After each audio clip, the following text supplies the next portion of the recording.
All right, welcome back to Margaritas in Paradise. Today, I am so fortunate to have Ken. He's from Ireland. He's basically sailed around the world. Is that fair to say? Yeah. Okay. Ken, why don't you introduce yourself and give us a little bit of background information on you? Ken, 61 years of age. Finished my circumnavigation 6 months ago, funnily enough. Born Irish family, backwards and forwards between Ireland and England. Spent the majority of my life in the UK growing up. My father was a merchant seaman, and that's probably where it came from. I started sailing with him as a kid, and just slowly went further and further up until about 2013, I think it was. At that stage, I'd done lots and lots of coastal sailing, crossed to France hundreds of times, and then decided to start crossing oceans. So 2013, crossed from the Atlantic, Europe, over to the Caribbean. And that was it. That changes, game changer, because there's a complete difference between coastal sailing and ocean sailing. Ocean sailing is survival. Something breaks, coastal sailing, you pull in, you get it sorted. Ocean sailing is about survival.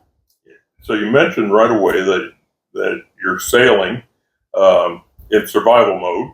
Yeah. Crossing from where at in Ireland? Canaries to this one. My first one was Canaries to Cape Verde, which was about 8 days at sea, and then Cape Verde to Barbados, and then down the chain a bit from there. That was 16 days from Barbados, from Cape Verde to Barbados. All right, yeah. Now, are you doing that by yourself? No, that one I did with a friend. Okay. Well, he turned out to be a friend. It was just purely to put a piece of the jigsaw together, really, for me, from sailing coastal to getting out into the big blue, really. Now, I met you when I was doing a video out at the retreat. At the retreat, the lawn bowling video that we had on Everybody Has a Story. And, of course, there's so many fascinating people out there, and that was a great day for me. Interesting. Now, how big a boat are we talking? Or when I say a boat, is that the right term? Yeah, it's a yacht. It's a Naiad 490, 49 foot. 49 foot. 15 meters. Is that the name? Windsong was the ship, yeah. All right. Did you name it, or? No, it was called that when I bought it second hand. 49 feet. Yeah, quite big. 22-tonner boat. Wow. Quite a powerful beast, she is. Do you have it here? No. I left it in the UK in Brighton after leaving from the UK in Brighton, and sold it in Brighton 2 months ago. Oh, wow. My sailing days are finished for now. Do you miss it? Not at the moment. Not at the moment. There's a long explanation. You're not planning on buying another one anytime soon? No, life, 6-7 years living on a yacht is not that easy. Right. You know, you just pick up your clothes when you're on land, throw them in the washing machine, dry them out. Right. Just to do that chore at sea, you got to drop the dinghy, put the engine on the dinghy, put your clothes in the dinghy, and then you get to the shore, you find someone to run you to the laundrette, drop your gear off, and you get back home. And then tomorrow you repeat it to pick your stuff up. That's just your clothes. Right. That's without constantly searching for water, supplies, food, parts. It's interesting to me. I mean, how much water do you carry at a time? I carry far too much. The Windsong would carry 1,200 litres. Okay. So it was far, like the longest voyage, mileage-wise, I did was from Galapagos to French Polynesia to Hiva Oa. And there's nothing in between. It was 3,400 miles in a straight line, but you've got to drop down off the equator to get into the wind. So it's probably about 3,800, I suppose. Sure. Non-stop, and I used half of one of the two tanks. Well, okay, so that's fair. How about sailing the whole time, or I'm sure you had a motor? Engine and a huge amount of fuel through certain areas. If there was no wind, I'd stick the engine on. It charges the batteries, it heats water. You just keep going because you're going day and night for like 22 days, and you want to get there. It plays a bit on your mind, and you just keep going. And you've got to bear in mind you've also got to keep fuel to get in at the last bit as well. But I never really. A few times I run pretty close, but never really. I've got just here my bill. This was when the first crossing I did on Windsong, ocean crossing, was from the Canaries straight to Barbados. I did non-stop, and that was 2,600 miles, nautical miles, which is 1.1 land miles because of the way the earth goes. And this was my fuel bill. I found it actually today, and it was 252 Bajan dollars, because where I parked up to go into immigration and customs and do all your checking in, that I was right on the fuel docks. I thought, I'll fill it up. I know it didn't need that much, but 252 Bajan dollars is 2.5 to the British pound.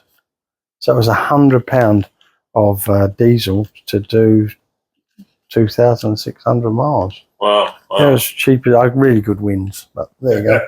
But yeah, that's couple weeks. Oh, that was just then when I'm in the Caribbean. It's sail up and down the islands. In anchorages, just run the generator. Okay. You got to understand that. So if you've got a 49-foot boat or a 50-foot boat, you cannot cross oceans on an engine. So all these motor cruises you see in marinas, gym palaces, etc., they don't go across oceans. They can't, because they can't bunker the fuel to get across. So it has to be sail around the world or nothing. Right. Pretty impressive to me. I'll tell you what. It's you had somebody there with you, so that's a good. You sail 24 hours a day. Oh, you got yourself 20. Your oceans are thousands of meters deep. Right. And I've got 100 meters of chain on my anchor, so I can't stop. If I stop, you're just going to bob about. So you just go day and night. Yeah. Wow. So that's you put it on You stick the autopilot on. I had wind steering system as well, which I won't go into. That it's too deep. Right. But you autopilot, but the autopilot burns power. Okay. And you got to replace that power somehow. Run a generator, run the engine. The wind steering just works on the wind. So, but you've got to slow it down. You use solar power? I had a lot of solar, yeah. And I also had a tow generator. So it's basically a big propeller, about 3 foot long, with blades on it, on a rope, and you throw it out over the back, and it will give you 6 amps as you sail. Yeah. Problem being, apparently great white sharks like to eat them. So yeah, and it's on a rope turning, a generator basically. So yeah, I lost a few of them going around the world. Don't know where, but I lost them, and they all say great whites love them. Do you see many great whites? Or I saw a few big sharks. Yeah. So when we're talking about big like 10 feet long. Oh, yeah, bigger than that. Yeah. Bigger than that. Yeah, big ones. And there's a few incidents where I got to Heveroa, funny enough, and I dived on the hull, so I used to dive and clean it myself. Right. And I dived and cleaned it, and you're just scraping off mollusks and clams and stuff. And and then I went ashore. I've got a bit of video of this. I'll send it over to you. And the fishermen were gutting tuna and just throwing it over the side, and there was these huge sharks there. Oh yeah. So I only cleaned half the hull. I didn't clean the other half for a while because I knew the harbour was full of sharks. I don't know how many questions just come to mind. I mean, you fall off the boat. What happens? Yeah. Does the boat just sail away from you, or it's obviously you're still dead. moving? You're dead. Yeah. I took when I left. I told my children. They're not children, in their 30s, but I did tell them I would always be life jacketed up and attached to the boat. But after a while, pretty soon into the voyage, I just stopped, because 2 issues that come up all the time. You get tethered to a boat. It's okay if you've got crew with you, they can get you back in. Sure. You go over the side, you're in a washing machine, and you're just going to be attached to a washing machine till you die. Sure. And if you went over with a life jacket, it would keep you alive for another 5 hours. You're dead. Pretty early into my voyage to forget about what I promised my kids and didn't do it. When you're tethered and you're on a run, I had running lifelines down the side of the boat. You're tethered and you're doing something and the tether trips you up. There's always the thing in sailing, you fix one problem, you cause another. Yeah. You just, you know, I had a water maker on the boat, great. I can make fresh water from seawater. But the problem is it needs a load of power, so now I've got to get the power. And then the power breaks down. It's just a constant. Wow. So out in the ocean, you can just see forever, so you can see anything that's you see, I had instruments on the boat that would, I had 2 instruments, one that would give me an alarm if something come within about 3 miles. And then another one that would listen out for radar, and that would give me about 60 miles. Wow. But you'd see it, you know there's something there, right, but you wouldn't see it. It's over the horizon, but it's working off the top of my mast and the top of that ship. So something like that, if you knew there was a big storm out there that you couldn't see, what would you do? I mean, you just divert. I'd see it 5 days away, and you'd slow up, you'd go a different direction, or if it was coming at you, right, you'd run in the opposite direction, you'd run away from it. Sure. The time is nothing when you're doing ocean sailing. It's not about getting there next Friday and having a beer in a bar. Sure. Let's get there Sunday, let's get there Monday. Right. Go slower. Everything was about, unlike coastal sailing, which I talked about earlier, was you sailed, coastal sailing, you just sail the boat as it goes. For me, it was take 20% off it, 30% off it. Doesn't matter. Just you take the pressure off of everything. Less chance of it breaking, more chance of you getting there quite easy.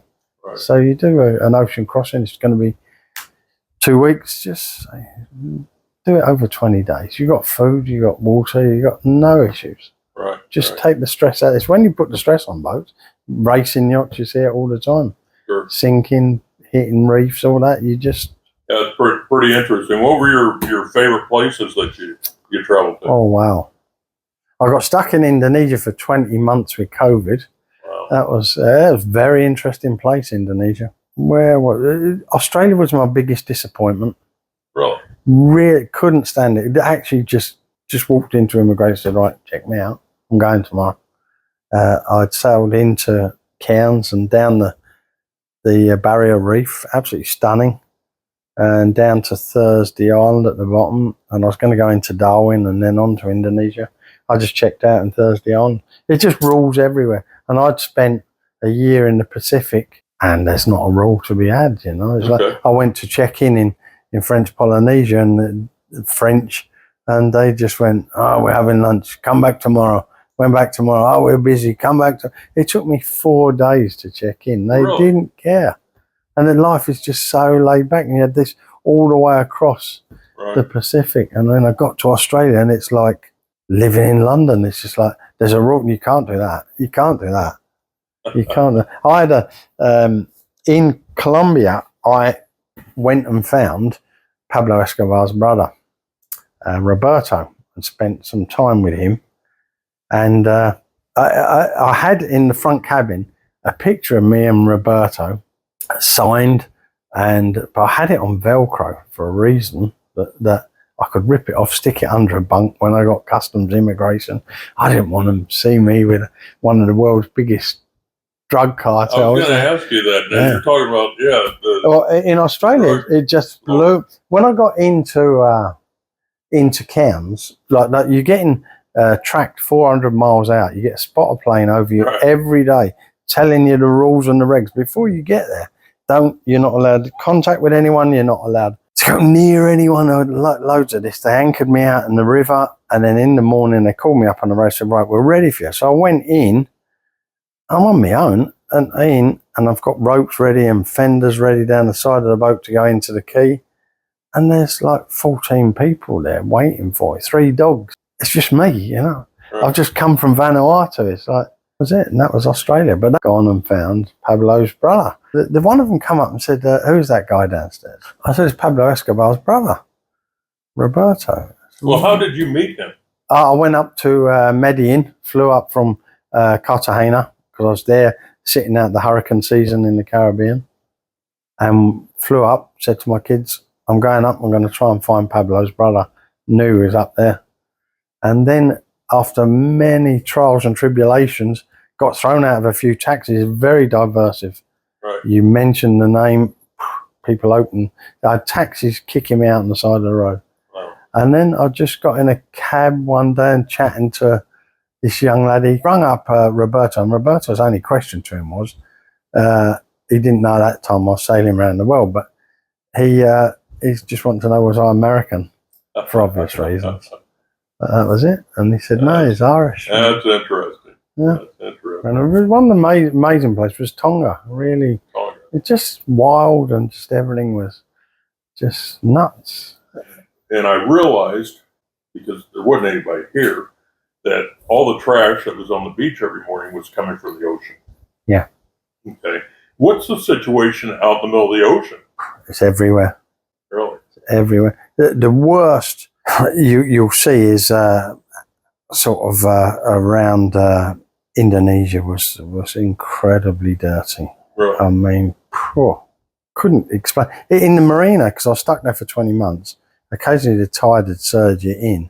And it was like just a sheet of plastic bottles. You could literally walk across the sea with it. It's just so much, and they don't care. And so that was quite shocking. Anywhere like that, up the Malacca Straits, past Singapore, up here, it gets cleaner the further I got up past Malaysia to Phuket. Okay. And it cleaned up a bit, but down that way, wow, nets everywhere, fishermen everywhere, just. Well, but was there anything that you'd be sailing along and you would see a container floating by or something like that? No, that type of thing that no. Well, once there was a container in the English Channel that I reported, but that wasn't on this voyage. That was, I think they sent out the Air Force or something and just blew it out of the water. Uh-huh. But they are dangerous. Them and whales are your big two dangers, really. Really? Hitting them, because they there's thousands upon thousands of containers, and again with whales, they're bigger than my boat and weigh 60 ton, 70 ton, Right. And you crack into one of them, they dive deep and they come up and they're exhausted, and they're just getting over that, and they just you hit them. Some retaliate. So, were you a fisherman?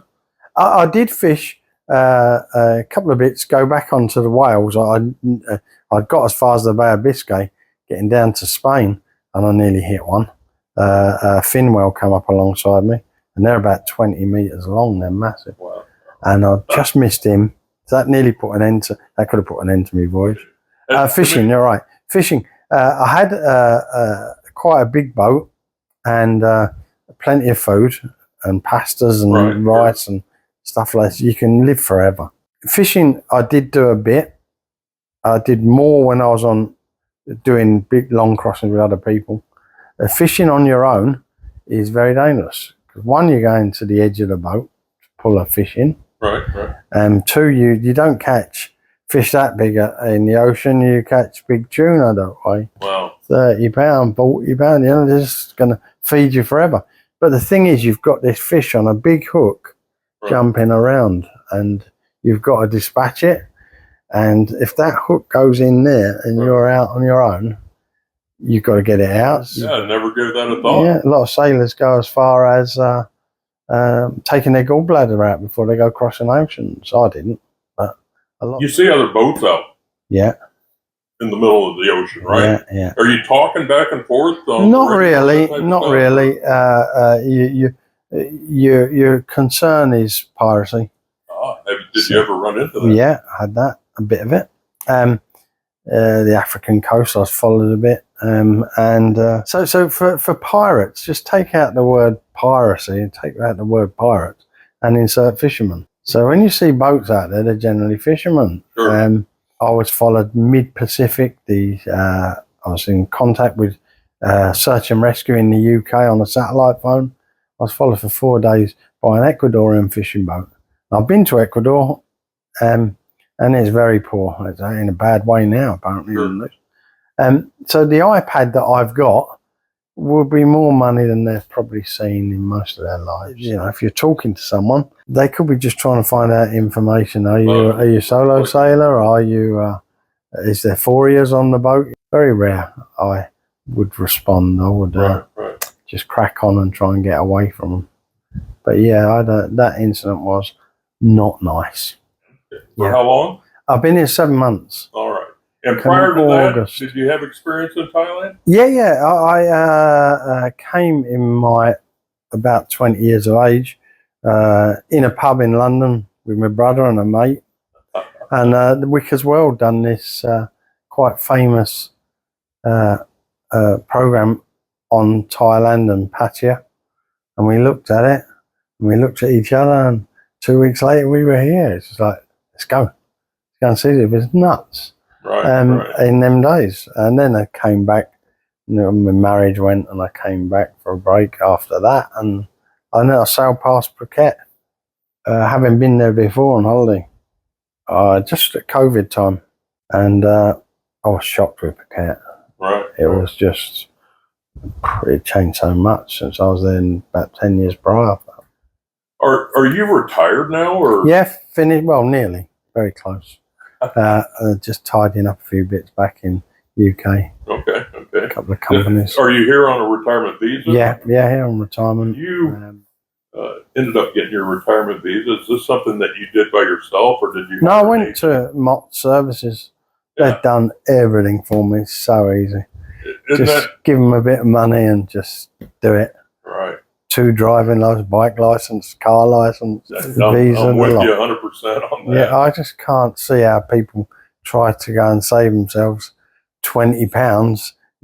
Prior to sailing, what did you do? I run pubs in London. Being an Irish family, we tend to be quite good at that sort of thing.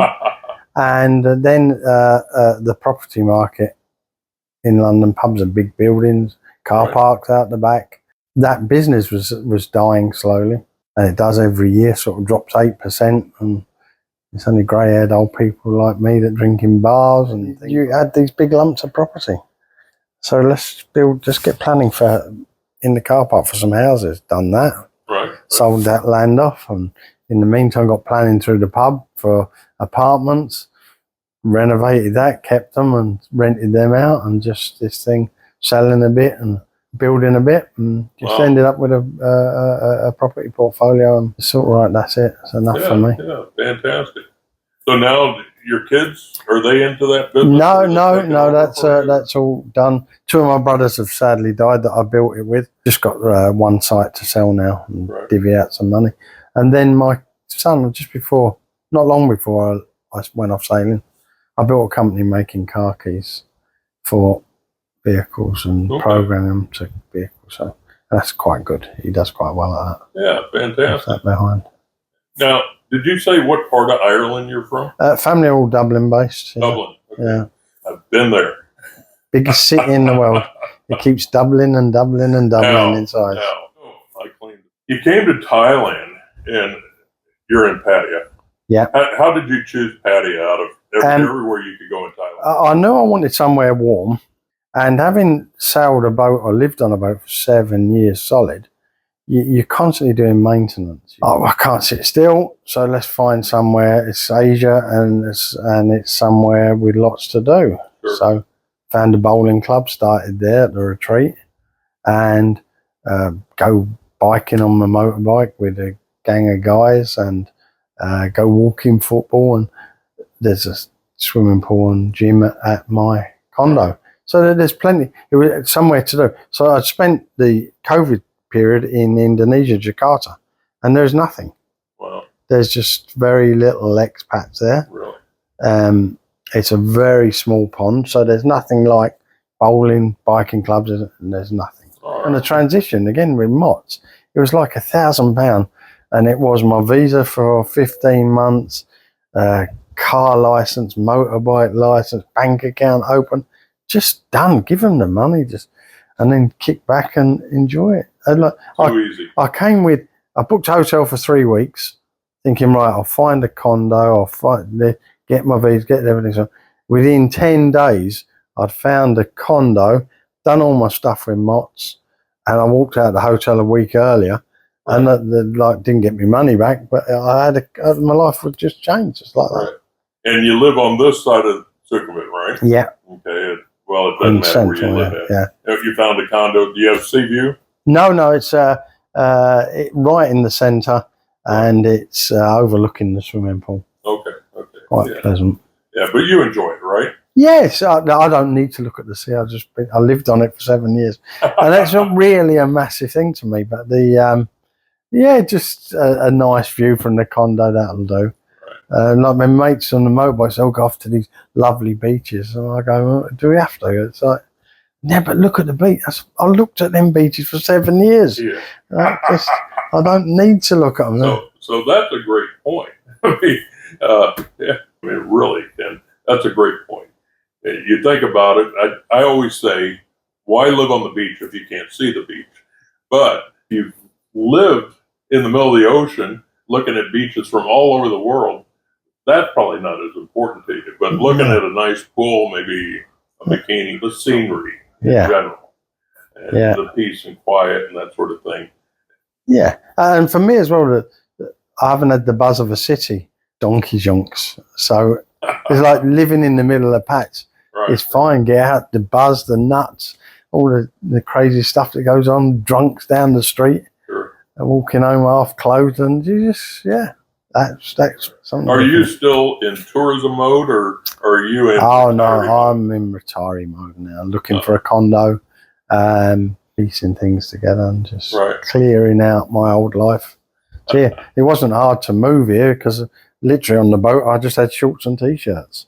So I was just pack my bag with my shorts and jump on a plane. When was the last time you wore long pants? When I got back to the UK, I just stuck with shorts because it was the summer. And I don't think I did. And then obviously it's years before that. Well, occasionally I flew back to the UK, dumped the boat, see my kids. And that would have been. Do you fly in long pants? No, not if I can. I do. That's the only time I wear long pants. I have one pair of khakis in there, and this last time I brought one pair of blue jeans, and I have a tuxedo for black tie events, but I've only wore that one time. Okay. I had I did a talk at the Pattaya Expats Club. I did two, because it's a bit of a deep subject. And then I got asked to do one at the Rotary Club, and so I said, "Well, Rotary Club, that's a bit posh." Yeah, he said it's shirt and trousers. So I don't possess a shirt, and I don't possess any trousers. Do you have like medical insurance or things like that? No, I was going to do that, and then I had a small stroke. Right. So that's it. I'm going to research it a bit, but I think high blood pressure is a killer for medical insurance. Right. So prior conditions. They wouldn't have paid out anyway. Okay. Dog or cat? Both, if I had the chance. Yeah, both? Yeah, I had a cat with me on the boat. Yeah. She joined me in Indonesia, Tiki, the mighty Tiki, and during COVID, because it was just, I was isolated on my boat. They told me it's lockdown, you can't leave the boat only to get food, just rubbish. There is no such thing as a lockdown in Indonesia. So I got a cat and sailed back home with her. She went halfway around the world.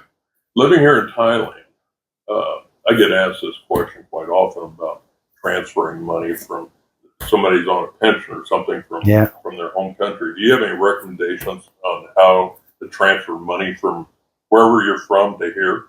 Yeah, just get on Wise. On Wise app? Just send it. £2,000 at a time. Right. Comes through. I've got, funny enough, coming today. I use the same thing. Yeah, just get on there. Don't do the big lumps. You don't need them. Right. You just bought a motorbike. Yeah. And you said you have a different motorbike? Two. You have two of them. Okay. Yeah. What other kind do you have? I've got a Forza, blinged up, and with panniers on it, etc. Okay. Yeah. Like loads of more luggage than you get on a flight away on a long haul. Sure. So I just stick everything on there. Kitchen sink. Do you think it's necessary to have a motorbike or transportation while you're in Pattaya? Yeah, definitely a bike. Right. Cars, like going around the corner, just takes so long, so much traffic, especially at this time of year. I go out to the bowling club and come back in, and the traffic build up.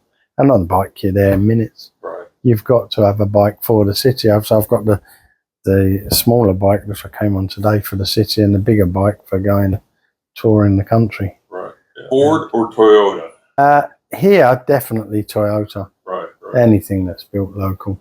Have you had to adjust to the climate, or is it No, because I was sailing the tropics for 6, 7 years. Right. Right. It was just, that's why I didn't want to stay in the UK. Yeah. That weather, it actually takes it out. I think living in sort of this climate puts years on your life.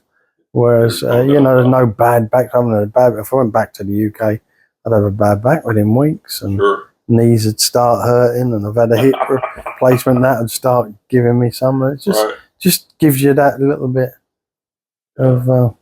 It's amazing, of course, if I go to a bar or something like that, and you meet somebody, and for whatever reason we ask what their age is, a woman's age, and she'll say, "Oh, she'll say maybe I'm 45." Yeah. But she looks like she's 30. Yeah. It literally looks like she's 30. They've got that brilliant ability to do it. Yeah. Yeah, it's amazing. If you had a mate or a friend that was thinking about coming over here, is there any advice or preparation that they should think about before getting here? Just do it. Jump on a plane, suitcase, not much clothes because they're cheap here. It's the same with everything, with sailing. There's a lot of sailors. You've got to make a cut-off. And unless you go, right, I'm leaving at the end of May, I'm leaving, boom, done. Right. You can, people stay around forever trying to sell a ladder on eBay, and you've just got to start dumping stuff. You've got to move it out your life. You know that you're going. You're not, I made sure it was a possibility that I could be going, and then just announced it to people I was going off to sail around the world. It's a weird thing because then you're committed, you can't get out, you're doing it. You've got, it's quite a strange thing with human beings is that some of your friends, even your close friends, will want you to fail. And but you're committed. Amazing? Yeah, and I was committed and I was doing it, and there was a possibility I could die doing it. But that was all in the calculation. It was. But, somebody told me one time that they felt like I was selfish.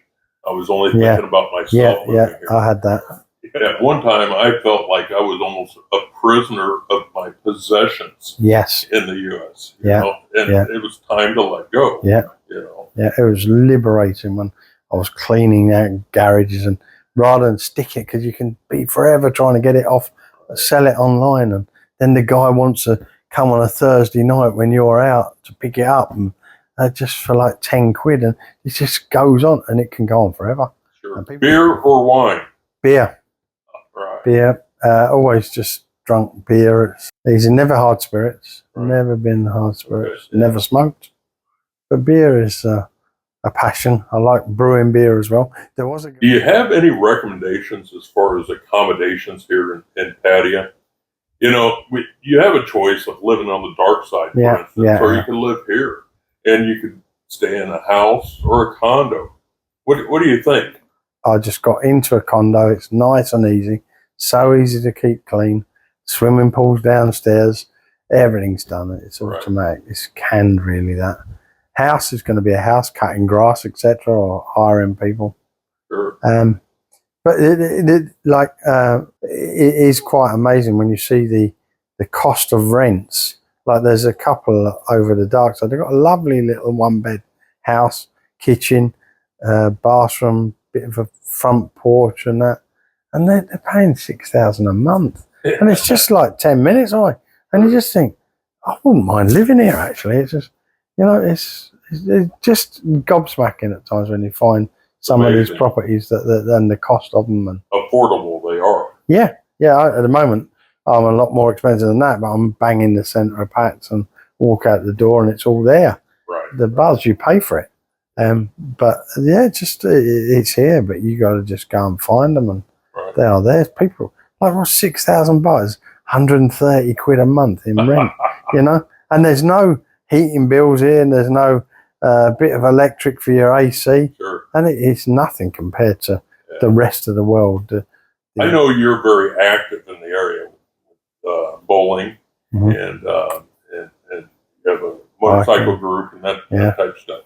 Does this area make it easy to make friends here? Yeah, very. Because of these activities that are there, you know, whatever you want to do, it's here. And the minute you start it, you just get a circle of friends. I ride the centre of Pattaya now, and every day I meet people that I know from various bits, you know, walking football or something, and bowling yesterday. And you just say, "Hi, how you doing, Steve?" and pull up on the side of the road, have a chat. It's there, and it's very easy. Just like everything is just so easy to get on with. Right. Yeah, I agree. You know, we're in a definitely an international community. Yeah. And we tend to kind of create a family of friends. Yeah. Here. Because we're away from our family, okay? Yeah. What do you think about people living here on a small budget like that? Is it doable? There is a lot of them, and they do it, and they live a really good life. I've got a friend that actually thanks his ex-wife for divorcing him, and he's on a small budget, but he lives a life here that he'd never get in Europe. And there's a lot of that. I'm pretty amazed at them.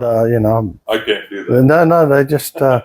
I'm in awe of them that they can actually, and they live a good life. It's just for some reason with me it slips out of my hands a bit easier than it does theirs. It's just something I've always been in awe of that. But do you cook in, or you go out to dinner? I'm single, and it's easier for me to go out to dinner. Yeah, I do breakfast at home in the morning. I very rarely go out for breakfast unless I fancy a fry up. And there's some great breakfasts here, and you know, everything's here. And it's you walk in the store. I walked in the store the other day, and there was kippers. I haven't had kippers for years. They're smoked haddock from Northern Europe, sort of thing, very Scottish sort of thing.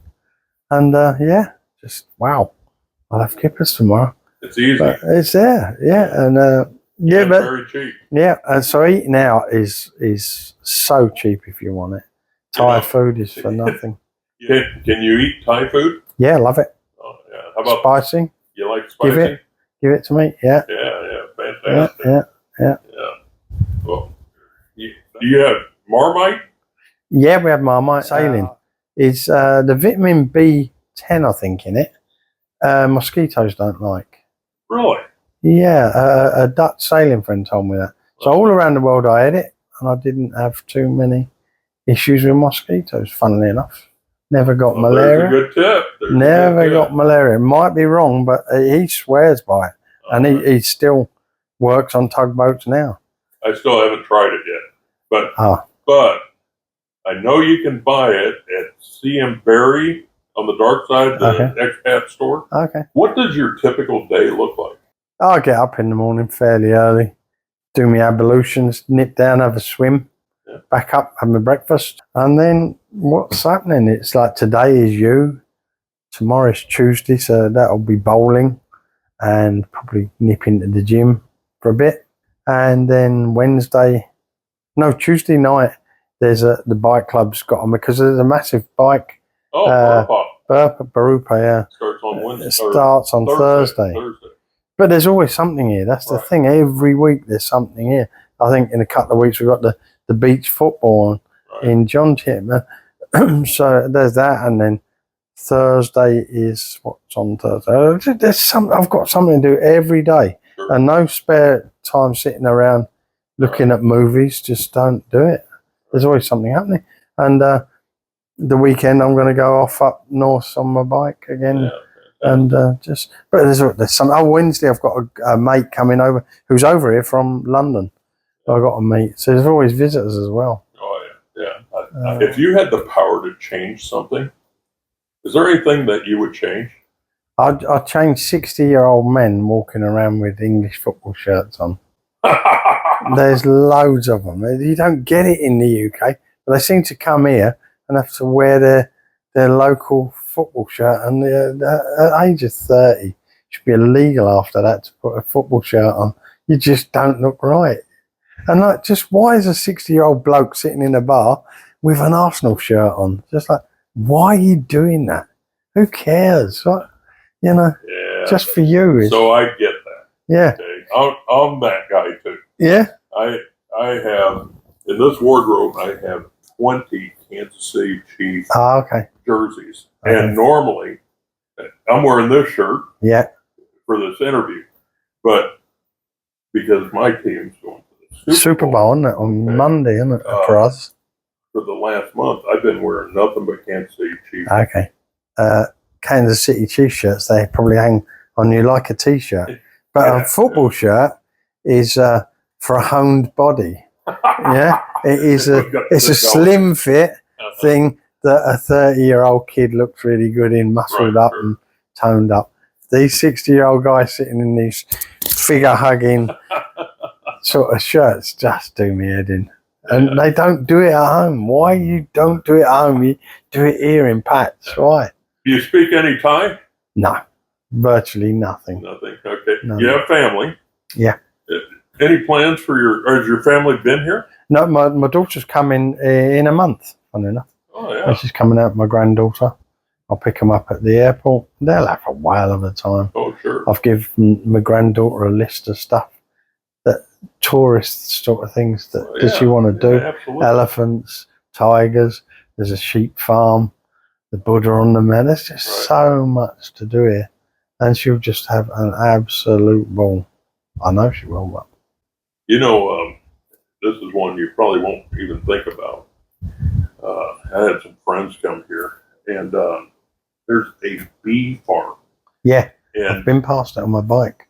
Yeah, and apparently it is really phenomenal. It's really a good place to go. Right.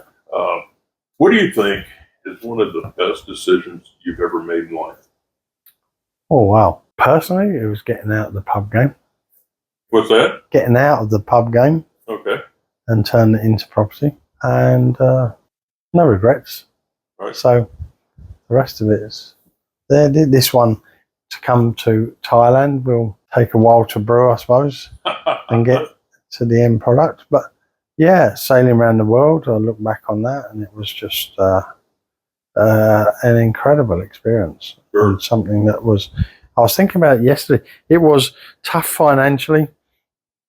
It was tough physically as well, and time-wise and everything. But it was in me to do it, so there's no way I could have stopped there. No way I could have gone, put it on the back burner. It was there and it had to be done. And life would have been a lot easier had I not done it in other ways. But the experiences I got, the people I met, everything about it was just incredible. Well, you seem like you're so motivated towards, I don't know, a kind of a driven life. Yeah, it was. It was there. It was in my head, and I had to do it. Right. It was done. Yeah. Crossing a few oceans was just the building blocks, and then you had to put it together. Yeah. And then, of course, you're meeting sailors that have done it, and they're telling you stories that are just mind-blowing, and you had to be part of that. How many countries have you visited? About 51. But what I'm saying there is not French Polynesia is France, but it's not France. It's French Polynesia, and then you'd go on to a Dutch island, and so I counted them, and like the Canaries is not Spain, you know. And I counted up about 51 on that voyage or something like that, where you just hit this place. Well, this isn't England, is it? It's just like St. Helena's not England, but it's English, British. Sure. It's not. So yeah, on that sort of count, I think it was 51. I think comes to mind. Meat or tofu? Oh, meat. Meat. What is tofu? It's just, it's just. What makes you happy? Waking up every day and doing that, and there's not 2 bits of wood either side of me. I'm still here. Just life is just good. It's just constant jigsaw, isn't it? What's next in your life?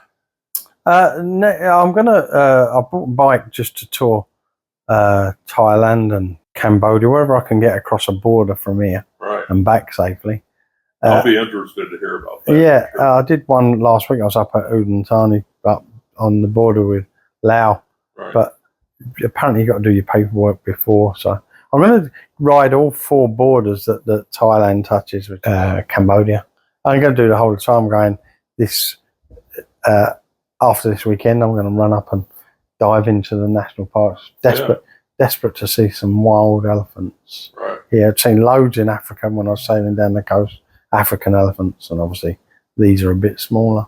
Well, do you have anything to add to this interview? Nothing really, no. No, life's an adventure, just keep cracking on with it. You're definitely an adventurer. Yeah. You're an explorer, without a doubt, living life to the fullest. As full as I can. When you get older as well, you get people of 50 odd years of age with grandchildren. Oh, you can't do that. You can't do that. Yeah, for me, that's you've actually lived a life. Sure. This bit's the add-on bit, and to not take risks now. Whereas when you're younger, you tend to take more risks. It's really weird, and that's the time when you got your life in front of you. Now it's sort of you're in your grey area. I just feel just get out, do it. What doing that? Yeah, let's do it. Right. And people just go, no, I'm old now. Okay. Lobster or crayfish? Lobster, I think. Yeah, having seen crayfish in the local rivers back home in the UK. And sure. Well, yeah, I definitely appreciate you coming. Welcome. I feel like we have a lot of information here, and of course, I have no doubt in my mind that you're not going to stop here. You're going to keep seeking more adventure. I hope to get out there and maybe bowl with you someday. Yeah, it'd be nice. You know, or have a beer with you or something. Yeah. But I definitely thank you for coming. You're welcome. All right. I want to throw out a couple other things here. If you haven't given me a big thumbs up yet, give me a thumbs up. Hit that subscription button there. There's a bell over there if you want to be notified of future videos. All right, so we're out of here. Have a good